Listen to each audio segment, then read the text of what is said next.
Well, good afternoon. My name is Simon Evenett. I'm the chairman of the Academic Review Board of Project Firefly, and I'm a professor of economics at the University of St. Gallen in Switzerland. I'm joining you today from Brussels. I've just been over to the European Parliament to talk to them about the transatlantic trade deal, and that gives you a hint as to my background. I'm very much interested in international commerce. But today, the subject matter is very different. It's going to be on buybacks and Apple. And soon I'll turn over to my colleague Peyer, who's going to lead off this particular HOLT community debate. And I'd like to thank our colleagues for joining us. We have, in addition to Professor Peyer, who's a professor at INSEAD, we have Brandon Duque joining us from Rutgers University. Brandon, just so you know, I taught at Rutgers, so there's a nice link there. And did I get your surname correct? Is it Duque or Duque? Brandon? It's Duque. Duque. Okay, I correct myself. I apologize. Duque. Good to have you with us, Brandon. And you're joining us from New York City, yes? Yep. Good. Okay. Next up, we have Andrei Pavlenko, who is joining us from Sofia in Bulgaria, and he is at the American University there. Welcome, Andrei. Thank you. Very good. And last but not least, we have Alejandro Vivanco, who's joining us from Montreal, and he's studying at Concordia University. And welcome, Alejandro. Thank you. Very good. So with those introductions, let me turn over to Professor Peyer, who's going to be moderating this particular debate and taking us through the substance. He's got a new format for us for handling this. I'm really intrigued to see how it goes, but it falls upon me to thank him very much for joining us, taking time out of his busy schedule. In addition to his job as being finance professor at INSEAD, he also runs their MBA and EMBA programs. And since I do just half of that at St. Gallen in the MBA program, I know how busy his life must be. So thank you for finding the time with us. I greatly appreciate it. Thank you. Thank you for having me. Over to you. Okay, so welcome everyone. Thank you for joining this debate. Very excited to talk about one of my passions on the research side, which is share buybacks. Companies in some way trying to maybe return money to their shareholders in a way of buying back their own shares. And I think it's a very topical or current issue. We know Apple has announced buybacks in the $100 billion range. But actually, when you look at the total potential that could be returned, the FT just recently published that there's more than $1 trillion of cash lying around in companies' balance sheets that might, have to find a way back to the shareholders and or obviously be invested. And so some of the discussions that we should have is around why do firms do buybacks and what does it mean if Apple pays out that much cash or returns that much cash to the shareholders? So, getting to what I would like to do is maybe start off a bit with an introduction from each of you on your views of what is it that is a bit of a challenge or an interesting area in terms of buybacks, but then very quickly go into a discussion where we do play out what is it like to announce a buyback, to live with a buyback from inside the company, and to sort of push from an investor's side. So I look forward to having us play out this debate. So is it okay if we take 2 minutes? If you guys prepared some introductory statements, as far as I understand, is that okay? Yes, Andrei, you're big on my screen. Do you want to start? Sure. So probably I should introduce my role, which is activist investor. And So I'd like to start with stating my position on the current stock price of Apple, which I believe is massively undervalued.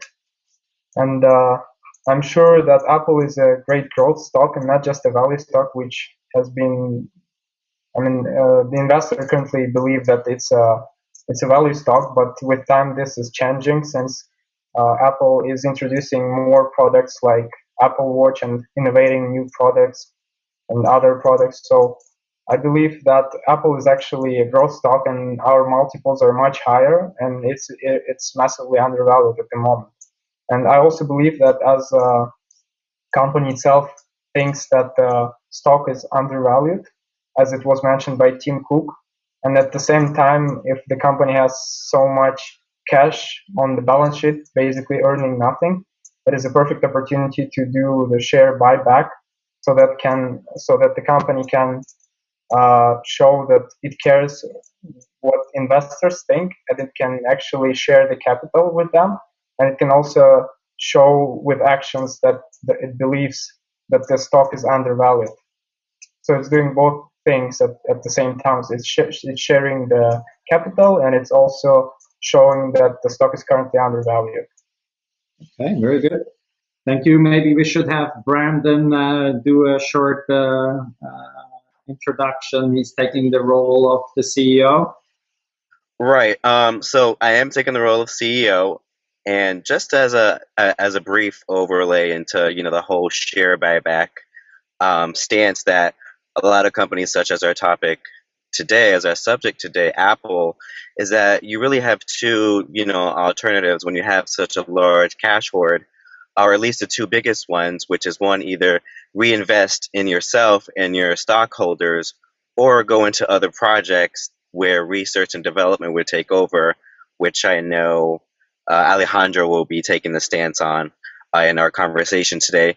And whether those research and development projects are actually worth it. Will they actually hurt the company in being bad ventures, or will they actually be successful ventures in and that would help the company grow? But I feel like it's a more important task in evaluating what Apple should do, and we all know what they're doing as they're buying back lots of shares, because although they're a growth company, they have products out there that are very highly successful, and right now I think they're focusing on a volume strategy where their cash flow is so great that I don't think they really need to do any more research and development, and we've kind of been seeing them on that track. So I think it's going to be a very interesting case today. It sounds like, Brandon, you should coordinate with your R&D head. Is that what I hear from Alejandro now, please, as the head of Apple? Sure. So as the head of R&D at Apple, my main job is to lead this team that drives innovation within the company. So why we do this is in order to deliver high quality products, in order to position our company as a top leader in the industry. And in order to achieve this, we believe in continuous investments in research and development, advertising, and marketing. Now, as we have mentioned, we are going through this expansion in our capital return program that now reflects a 200 billion disbursement by the end of March 2017. So this puts me in a situation where everybody is kind of fighting for a part of the action. Apple has been accumulating all of these cash flows, and all of this cash, and everyone wants a part of it. And my job is to secure enough capital for us to invest in projects that drive innovation. And currently, I feel that we are getting away from that equilibrium that impedes me and my team to fulfill the core purpose of the firm. So throughout the debate, I'd like to address a few key points that should be considered in order for us to gain full understanding of the situation we are currently going through, and perhaps by the end either change or at least reconsider our position on the topic. Maybe, Andrei, I can ask a question here. It seems like Alejandro tells us that Apple is going to go down the drain if they keep on paying out, or they promise 200 billion payout. What's your view? Do you want to destroy the company with pushing the firm into buying out more or buying back more shares? Of course not. Of course not. From what we can actually see from the financial statements is that Apple has so much cash and it's earning so much cash at the moment that it's able to do those buybacks and at the same time maintain a similar level of cash. So if we look at this financial statement, cash is not draining from there. It's still there. It's billions of cash sitting there. So I believe it's more than enough for all of the capital expenditures and new projects and possibly even some mergers and acquisitions. So I still think that it's not affecting that. It's not affecting the R&D department that much because partially Apple actually covers this program with use of debt markets. So it's not all coming from cash, but from there as well. So I don't think it affects R&D department and new opportunities that much. So I think it's better to utilize part of this cash than just let it sit there. Okay.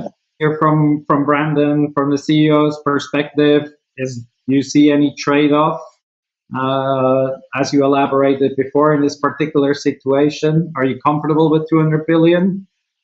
I mean, I think we are very, very comfortable with 200 billion. I think so far we've, returned over $112 billion to our shareholders. And just to tag along with, what Alejandro was saying in terms of research and development, I do agree that, as a technology company, the times do change quite significantly and quite fast and rapidly. And that we do need to make smarter investments and smarter, allocations for an R&D team. However, I think that when doing an analysis, I don't think that a lot of other, areas that we can invest in are, will perform well in our portfolio. I think what we really need to focus on is such as our Apple Watch. We've just launched that, as you know, a couple of months ago, and we've been really trying to grow that product line. But other areas of growth include, emerging countries. We just made 71% an increase in profits in Asia for our last quarter. So things that provide our shareholders with a more of a return is along with those strategies. And, we've been getting a lot of kickback from our shareholders, such as Carl Icahn. He's been a major proponent of the share split that we did a year or so back ago for the 7-to-1, which proved advantageous. And of course, with the share buybacks, which I think that our shareholders have been very gratuitous for. We just increased our dividend 11%. So I think the track that we're on now, with the recent $6 billion allocated in R&D last year, and our recent share buyback program, I think we're on a good track to improving shareholder value. Okay. So maybe Alejandro, so I hear from the CEO that there should be enough money. Can you maybe comment a bit about the signaling effect that a buyback seems to have in your team? Just the message that they hear when they hear we're returning 200 billion. So can you comment on the people that work in your area as to how they feel about the message? We all know, share buybacks, it's not a bad thing. It's not a bad thing. And currently, I'm not saying that it's a situation where we are really in trouble. But what I really want to emphasize is that equilibrium. So as my team and as the head of R&D, I have to secure enough capital. And if we look at our spending in R&D, it has been increasing over the years. Now it's up to around 2 billion per quarter, and the estimations are for us to spend around 10 billion in 2016. So we have an increasing spending at R&D, and this puts us in this situation where our R&D spending is increasing, but also as we've seen with this capital return program, it has been increasing as well. So Apple keeps our company keeps favoring and shareholders and paying back these amounts of cash, while at the same time our expenses in the R&D department are increasing as well. So at some point we're gonna hit this point where we are not able to have this proper equilibrium within the firm in order to deliver further shareholder value through our projects in the long term. So, and what my main concern is right now, and for my department, is that we are focusing on short-term value for shareholders, and I think that we should favor, not favor, but also take into account all of those shareholders that are really focused into receiving all this long-term value that Apple is able to deliver. I mean, this is why they invested in us. This is what we do. We innovate. We are a company that innovates. So in order to achieve this, we need the capital. And if keep going forward, more and more capital is being limited as in order for us to use as resources, will be in trouble. So I mean, it just for me, it's really just about really thinking and considering the whole situation, because I think it is kind of like a red flag maybe for future potential events that may arise. Do you see any issues in, when you have to hire people? Are they worried about the signal that they get from the from your company by paying out 200 billion? And if so, what I heard from you is your employees, there's red flags. You might not get the signal that there is enough emphasis on R&D. Is that what you're saying? Yes, exactly. I mean, we feel that we are getting away from this, or the purpose of our firm, which is to really bring this innovation. And it's kind of like we are transforming the way our firm functions, and we are Apple because we think different. We do things differently. We bring innovation to the table. We bring change. We make things possible. And if we are in this trend, I mean, if we observe the market as a whole, a lot of companies are engaging in all these share buyback programs, and people are jumping in at the excitement from my perspective. Can you comment a little bit on I mean, the feeling that apparently is within the company that forcing this payout is indeed not good for the morale of the people, and they seem to be getting a signal that growth is not the main issue. How do you look at this again? I think it's not just the general excitement from everywhere, since many, as it was mentioned by Alejandro, that many companies are doing share buybacks. It's not just that because people decided so and they're doing it and everybody likes it. It's because the balance sheets are as strong as they've never been before. There are like around 2 trillion of cash sitting in US books and 2 trillion outside of US companies. So it's not that everybody just does buybacks. It's because the balance sheets are really strong and there is too much cash. And it's part of the conservatism which started from this crisis. Obviously, all of the companies, they wanted to hold on more liquidity. And as a result of that, we see so much cash sitting in the books. And taking into account the interest rates, which are really low, I don't see the point of holding so much cash. And maybe everybody is starting slowly understanding it. And as a result, we see so huge increase in share buybacks. So I don't think it's just because everybody is doing it and there is so much excitement around. Okay, so but then also I hear a question to Brandon: why is it not 300 billion? Oh, 300. Well, 300 billion. One, we don't have that in cash now. We only last quarter we reported upwards of 190 billion in cash. And we just raised it April 27th of this year to 200 billion. And right now we're taking a more conservative approach.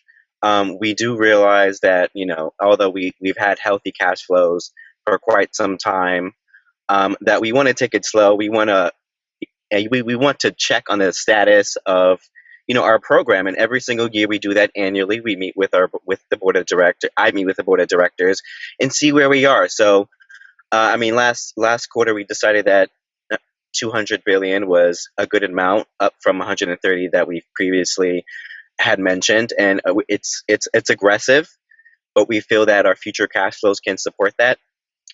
And I just wanted to comment on what Alejandro was saying in terms of we're short-term growth, that we're too focused on short-term research and development. He was more seeking a long-term development approach. And although we have been very strategic in some of our developments, such as our acquisition of Beats headphones, we try not to make them too big, because as you know, we have products out there now that have changed industries. The iPhone has changed the whole smartphone landscape. Our MacBook Air, iTunes, we have all these product lines that are really well developed, and as Alejandro being the head of R&D, we don't make the most drastic changes in our product because we have a good product. So right now our focus is on growing it. A little bit on Apple Maps. Apple Maps? The kinks on that one are still out. The verdict's still out on that. But anyway, what I wanted to ask also is, please, Andrei was saying that Apple is drastically undervalued. But maybe Andrei, you can first state what's your target price, and then I'd love to hear from Brandon what his thoughts are on this. I would say that the range is from 150 to 200.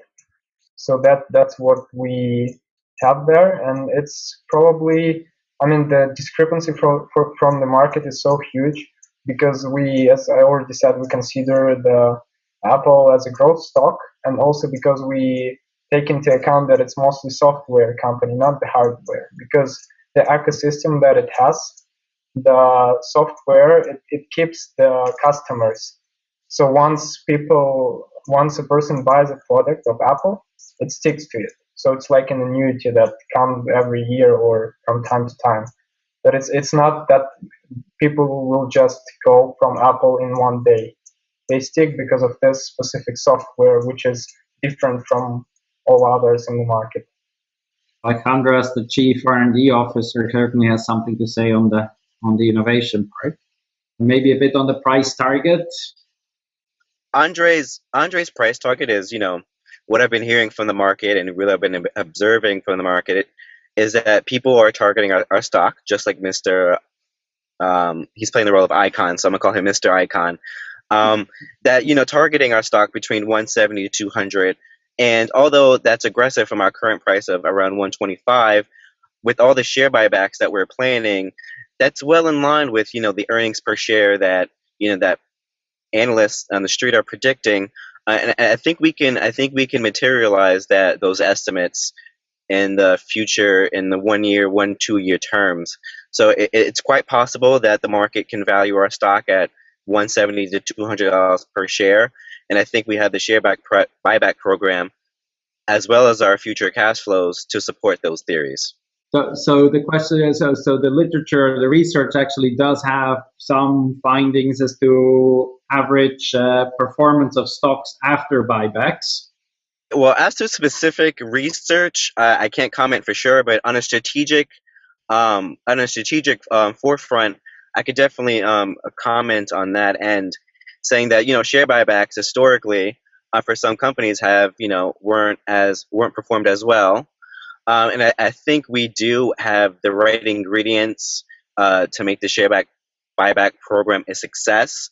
One of them being for a successful share buyback program is to reward shareholders, and of course have a cash balance remaining to kind of weather any potential storms that we may have or any potential investments to improve shareholder value.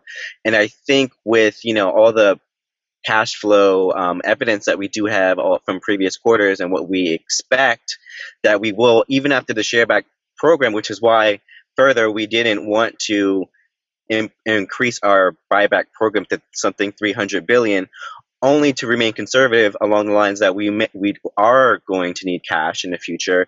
And although we do want to reward shareholders, we also want to build back our cash reserves after this buyback program, which is why we've leveraged ourselves and we're buying debt or taking on more debt to reward our stockholders. So I think we do have the right ingredients to have a successful buyback program, and we're not doing it for all the wrong reasons.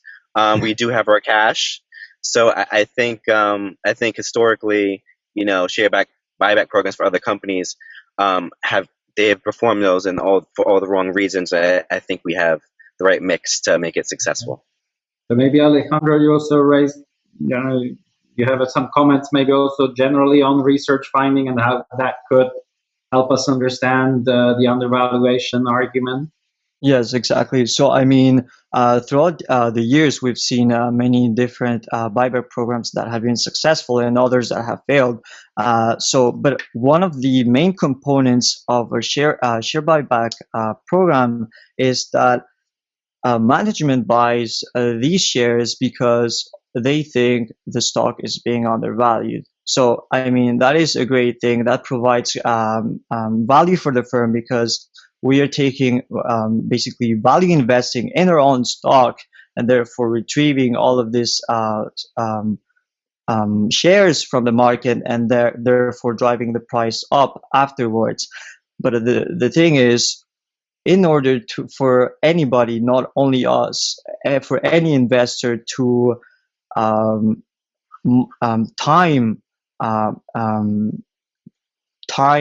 at what certain point the share is being undervalued, that is a really hard thing to do. Even if you are management of the company, or otherwise a lot of people would be fairly rich really quickly. So this problem is... We'll come back to that. So, sorry. So can I intervene? Maybe say so. Can you please comment? You mentioned that after, because if you're undervalued, you as a company, you buy stocks afterwards in the market as a company, and so this you use the word manipulation. You use the word you buy back shares that manipulates or that pushes the price of the share up. Yeah, exactly. You're sort of you're supporting the share price where it shouldn't be supported. What does manipulation mean here? Well, exactly.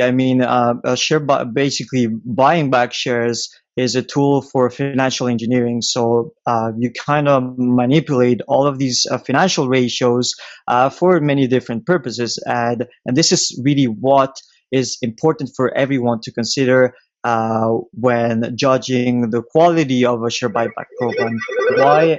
Why is management pursuing this strategy? Is it because they're releasing a lot of stock options for their employees? Is it because they want to support the price, or is it because there's no other there's no better investments to which we can allocate the cash? So all of these elements have to be really taken into consideration, and like I said, it involves, if the shares are really undervalued, it really relies a lot on market timing. And even if when we started the program, the share buyback program back in 2012, now the shares have increased a lot. So, we are from now on through March 2017, we'll be acquiring shares at a higher price, and therefore, compared to 2012, our shares are more expensive. So we are acquiring less and less value over time. So we really have to be careful with this process. Andrei, do you have any comment on this as an activist? I just can mention that I don't see a problem with this. Again, taking into account how much cash Apple produced, how much it earns, and how much it has there. So I don't see this as a big problem, as it has been here before, and it will be not only with Apple, but I mean other companies. If I may just interject on a litigation standpoint, we are in no way manipulating our stock in a malicious way to erode shareholder value in the future. This is just a share buyback program to reward our investors, and I just want to make that clear. Okay, thank you for the clarification. And so, from an activist investor's point of view, you know, Andrei, you kind of in 2012 managed to convince Apple to do the first buyback program. So what was at the time the role of you know, what were your motivations at that time? Was it the same as today? We heard Alejandro say that the stock price has gone up drastically already. You're still arguing that they're undervalued? My reasoning is still the same. I still believe that it's undervalued because if you know it's not that I convinced Apple to do it. I can only suggest and state my position on that, and then Apple takes the decision, and they are more aware than myself in the current state of affairs at Apple. So in the end, it's up to them, and they know better if it's the good time to do the share repurchase program. So from my side, I just sense for why is it that the market doesn't seem to get it? You know, I hear 2012 buyback announcements, now 2015 great returns after the buyback programs has been launched. Now you're telling us again, still very much undervalued, another buyback announcement. What's wrong with the market? I think it's probably not so much market as Apple is doing better than expected. So from that standpoint, valuations were at some point, and then as Apple keeps beating estimates, it's getting up higher and higher. So that I see the main reason why Apple should continue with the buyback program. And the cash levels as well, they're staying pretty much at the same level. So you're saying just because the firm pays out the cash, they're doing better? Or?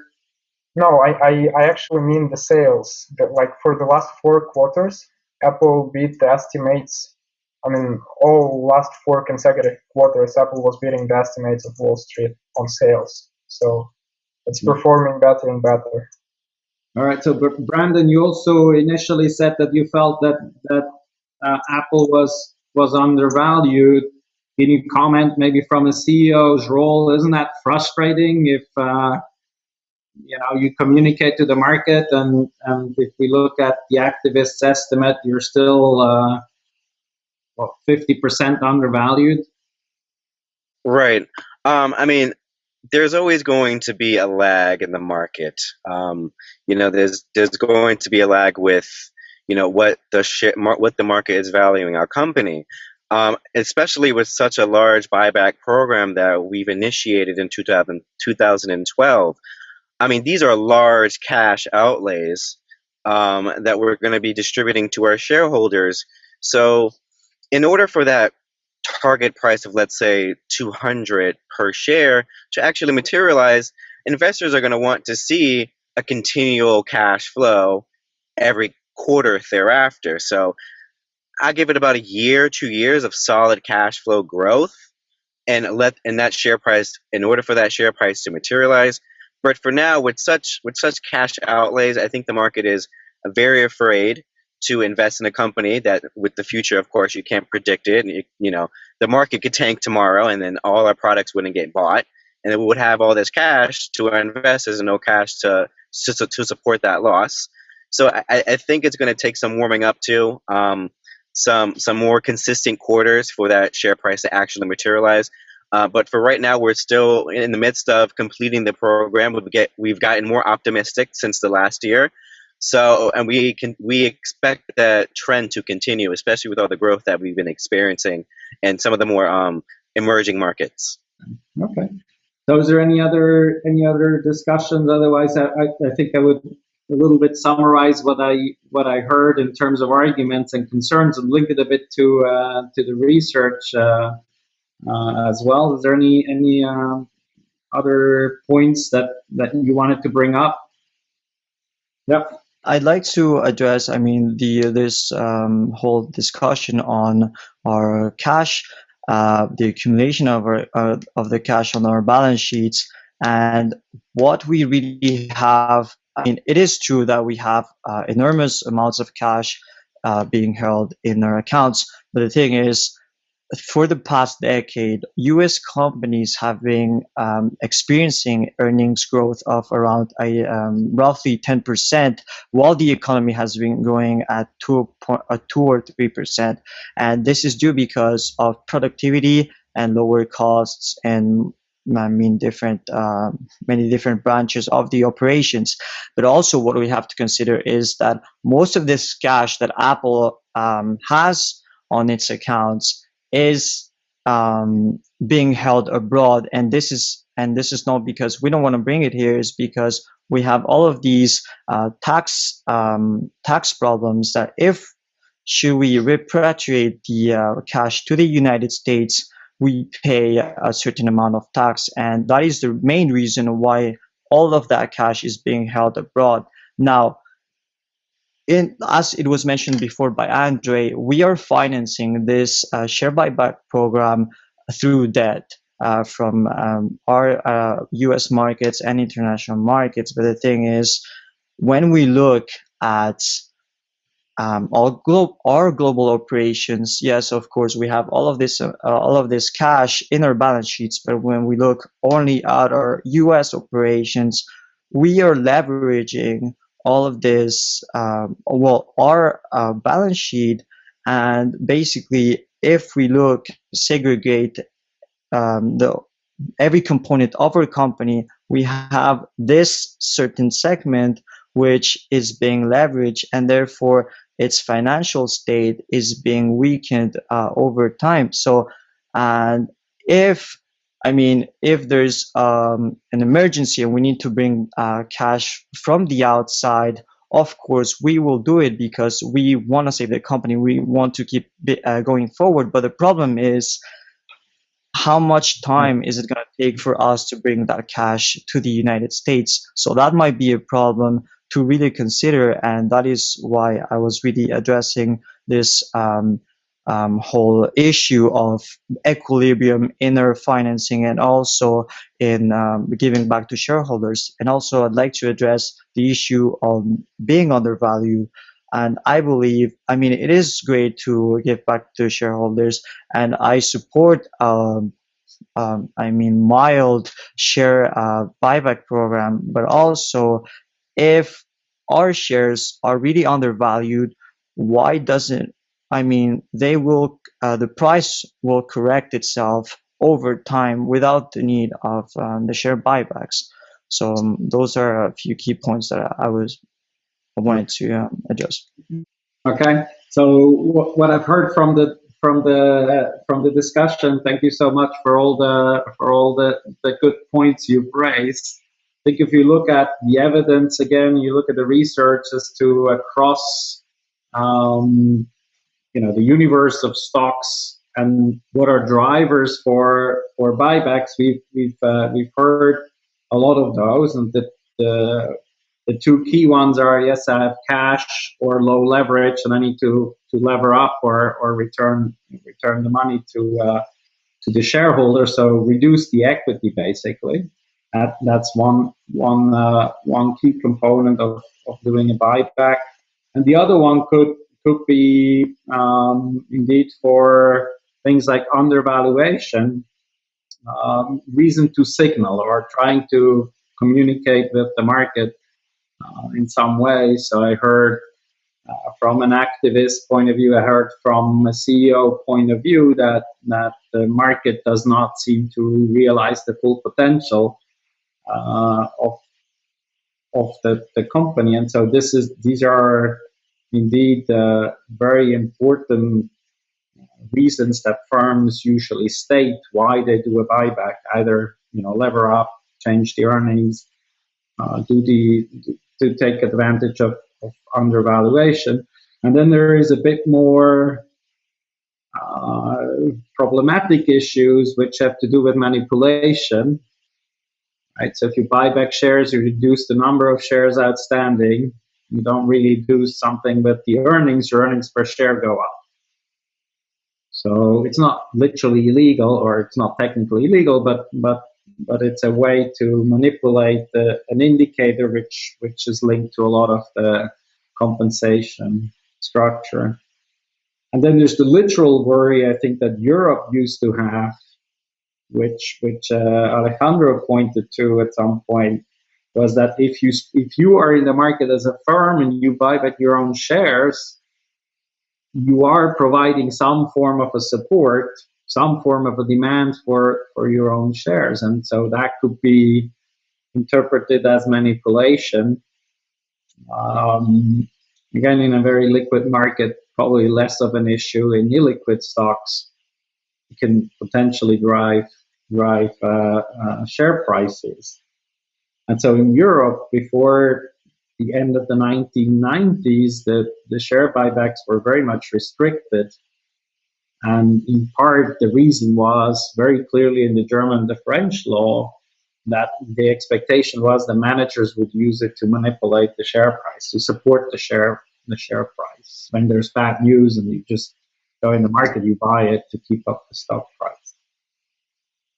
But now that these rules have changed, the interesting thing is, I think that the worry hasn't really,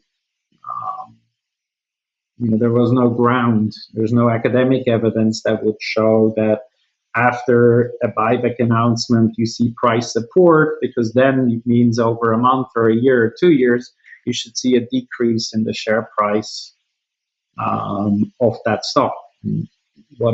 What the academic evidence is quite the opposite, is that share prices on average of these stocks that announce buybacks actually outperform.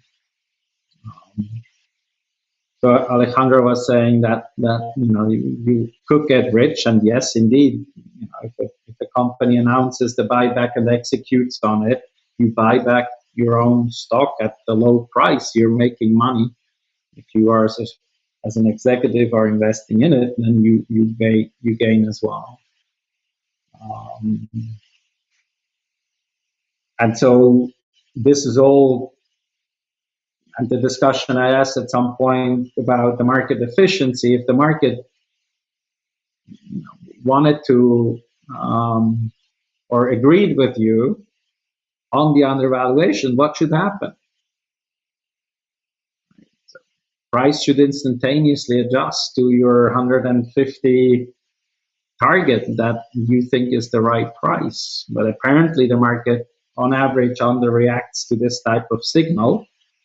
And this is why some of the academic evidence, or actually a lot of the academic evidence, shows that there is long-run abnormal returns after buyback announcements. So Apple is one of those examples, but it's not the only company, right? This is in the big data sets. Is there that this is something that the market doesn't, on average, do right to react to buyback announcements. And then we had a nice discussion internally, because again, some of the I think European laws were with respect to manipulation, but also thinking that buybacks are something bad because it depletes resources from a company that needs it to support the employees, to support R&D, and I think here the balance is to make sure that Alejandro has the right positive NPV projects and gets the money if he needs it. But just having 10 billion more lying around and telling him, hey, use that, might lead to making investments that are not positive NPV. So I think these are a bit, what I also heard from an activist point of view, the reason why you want to push for a return of excess cash is that you don't think that Apple can invest 200 billion in the next 18 months in a profitable way, so it's just not needed. And the risk is that Apple would be wasting it or just leaving it on its balance sheet rather than investing it into other productive projects. Yeah, so Brandon had a comment. Yes. So I do think you've raised a very important point where, you know, the recent news of such a share buyback program should kind of raise the share price to what, you know, such as activist investors kind of think it's valued, such as $170 to $200 per share. And such a news event should kind of prompt that stock price, you know, if the markets were efficient, that is, to go to that level. But I think the issue that Apple's always been having is that there's this perception of Apple that, you know, they've lost kind of their innovative spark. That's been the mainstay of conversation lately, that they haven't really been improving their products. They've been improving them marginally, such as making the screen bigger. Innovations such as a bigger screen that have been kind of like have been normal, such as Galaxy has been having bigger screens. So we haven't made any major improvements. And the last one to speak of is the Apple Watch, which, you know, the results of how that's going to improve sales for Apple haven't really materialized yet because it's such a new product.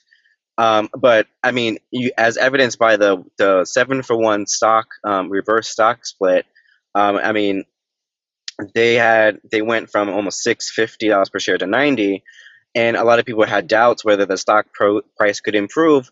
But Apple hasn't made any serious innovation since then, and they've only marginally improved their products, and their shares went from $90 to their current $125.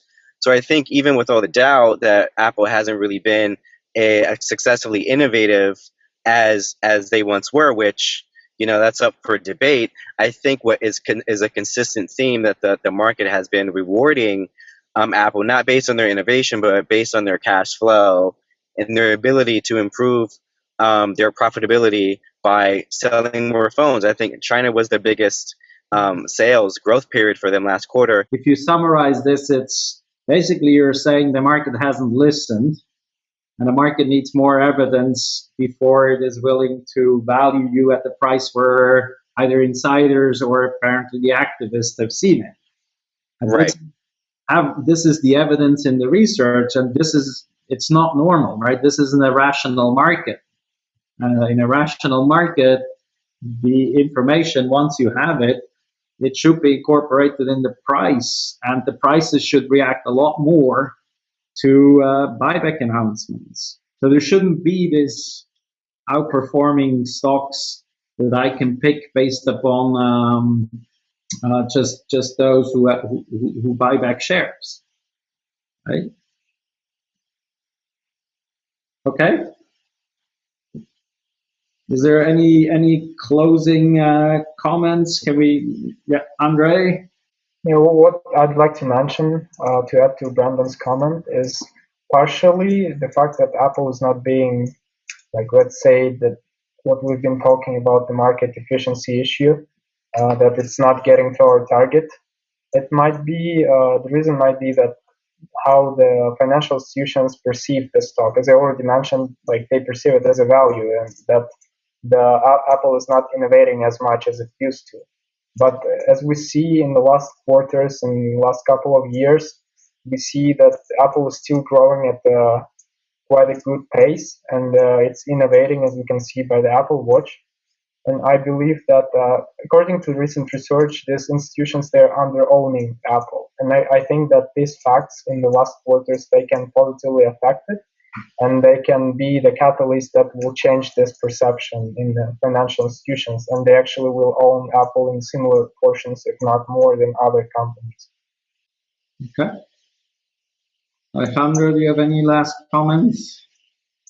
Yeah, so I mean, like I said before, in order to really evaluate how the quality of this whole situation, the quality of this share buyback program, we really have to consider a lot of the factors. I mean, not only whether we have tons of amounts of cash, laying around on our balance sheets, but also what is the purpose of the firm? What is the firm corporate strategy? What do they usually do, and what have been their spending patterns? What have been the patterns or base patterns in the economy, developments in the economy? How is the economy evolving? I mean, at any point in time, we are in a different situation. So it's not because we were spending, let's say, 5 billion in 2003 in research and development that we should spend the same amount in 2010. As I mentioned before, we are expanding exponentially our R&D expenses. So I mean, times change. So we really have to take not really just focus on the financials, not really focus just on the price, but what is the company really trying to achieve and deliver in the long term. And I believe that by considering all of these factors, we are better able to judge whether the share buyback program is going too far, is at the right spot, or what should we do from now onwards. Yeah, so a good way of thinking about, can we afford it, but also, if you put it in your budget in perspective, currently we have 700 and what is it? Market cap is about 700 billion, and you have a R&D budget of 10 billion, so that's a bit more than 1%. So it's not a whole lot comparatively in the industry, right? So you can definitely afford that amount of R&D, but it's a good question to think about it from a corporate perspective. Can I afford it? Do I have to trade off making an investment versus returning money to the shareholders because someone knocks on my door constantly and tells me to return money? So it is an important trade-off that companies do face. I don't think Apple is in that position as far as what I've heard, but generally companies sometimes have to make that trade-off. They're undervalued, they have a good investment opportunity to take. What do they invest in? The new products or their own stock? Which one is going to be the higher NPV investment? So yes, very good comment on that. Simon, did you want to comment on? If we step back and think about what we want from companies, we do want companies like Apple to innovate and create cool new products to improve living standards. We've also got to somehow reward the investors who put the money up front for what are often incredibly risky activities. And yet at the same time, we want to keep the managers' feet to the fire to make sure that they're keeping things ticking along inside Apple very efficiently and properly. And what this really neat debate sort of highlights for me is the really complex trade-offs that one has to make if you're in the position of Steve Jobs or the CEO of this particular company, and how, of course, he or she, whoever is in charge, gets pulled in so many different directions with people making cases often about future outcomes, which by their definition cannot be verified, right? So you can see where judgment, trade-offs come together, and where exactly the type of research which you were drawing upon is actually helpful in beginning to sort out what is a general pattern and what is idiosyncratic behavior. So when I think about what I've been hearing for the last hour or so, and you guys have really thrashed out with the help of this one particular and rather sort of high-profile example, the key trade-offs that we expect with internal capital allocation, external capital allocation through markets, and the role of innovation, which of course drives on our capitalist society. So congratulations to all of you, and Urs, thank you so much for being the ringmaster in this. And also thank you to Brandon, Andrei, and Alejandro for playing your roles so properly. You played those roles. You may not have believed everything you had to say, but you certainly argued your positions cogently and coherently. And I'm very, very grateful to all of you for that. Very good. Urs, any last thoughts before we wrap this up? I'm good. I also wanted to just thank you all for very, very deep preparation, great sort of snippets of information, facts, evidence. That was very good to hear, and I enjoyed hearing from you. I think most all arguments that in the literature are being discussed around the buyback literature. So it's really good. Thank you so much. Thank you, Simon, for the opportunity to host this discussion. It's great.